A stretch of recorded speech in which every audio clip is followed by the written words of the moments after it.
So for those who are watching this video for the first time, my name is Nathaniel and I'm the swim specialist. I am your go-to guy for all your swimming needs, and I specialize in teaching people how to swim through the use of video. Now this video is part of a series which is how to use swim equipment. So we show you a variety of ways to learn how to swim with lots of different equipment. My vision is that I want all children to learn how to swim, and I believe they can teach themselves. I also believe that parents should be empowered to teach their children, and I want teachers to have an online resource to go to when they are teaching others. Now my goal is that I want 5,000 subscribers by the end of the year. So if you haven't already, click subscribe and you can join my squad today. If you haven't got a sinker or you haven't got any sinker toys, then make sure you click the link in the description and you can get yours today. Finally, I'm going to show you 7 ways that you can learn how to use sinkers, and we're going to finish with a game at the end. Sinkers. Have you ever considered using sinkers when teaching a child to learn how to swim? Well, in today's video, I'm going to show you everything you need to know about using sinkers. The advantages are, number 1, they are very practical. They are so small so you can put them in your swim bag or in your suitcase if you're going down to your local pool or you're going on holiday. Number 2, they tend to be made out of rubber, so they are fairly soft, so if they do hit somebody when you are throwing them, they won't hurt. Number 3, they are very fun and they will encourage children to swim underwater, which will give them great confidence when swimming at depth. Sinkers on steps. The first practice is for the child to put their face under the water on the steps and retrieve a sinker.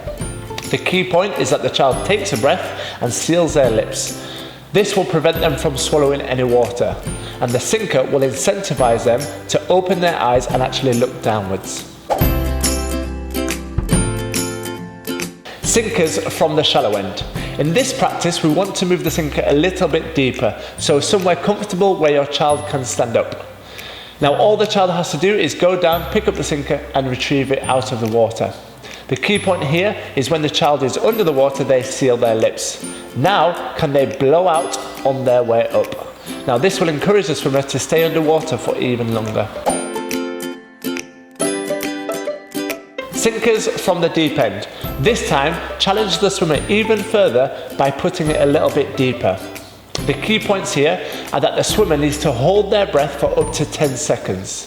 The sinker will encourage them to go down head first and feet out, and the outcome will be that they perform a surface dive. Jumping in to get the sinker. This time we want the swimmer to stand on poolside and jump into the water feet first and retrieve the sinker. Now the key point here is for the swimmer to go down feet first and then lower their bottom. Then reach the sinker with their hands and retrieve it back up to the top. The outcome will be that it will eradicate any fear that your swimmer has of deep water. Dive in to get the sinker. This time we want the swimmer to perform a dive that they are comfortable with. So it could be a sitting dive, a kneeling dive, or a standing spring dive.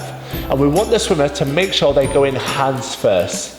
The outcome will be that the swimmer actually travels downwards and not forwards, which will reduce a swimmer from doing a belly flop and should encourage them to do a smooth entry downwards. Colour coding the sinkers. This is a game which is going to summarise all the skills that you have learnt and put them into practice.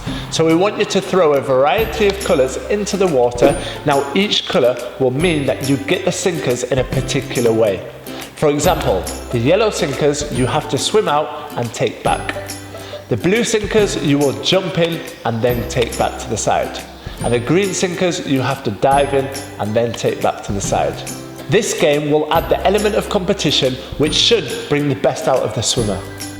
Thank you for watching today's video. What I've shown you is 6 ways that you can use sinker toys to learn how to swim. Now if you've enjoyed today's video, make sure that you click like. And I would love to hear your experience using sinker toys, so make sure you do that in the comment section below.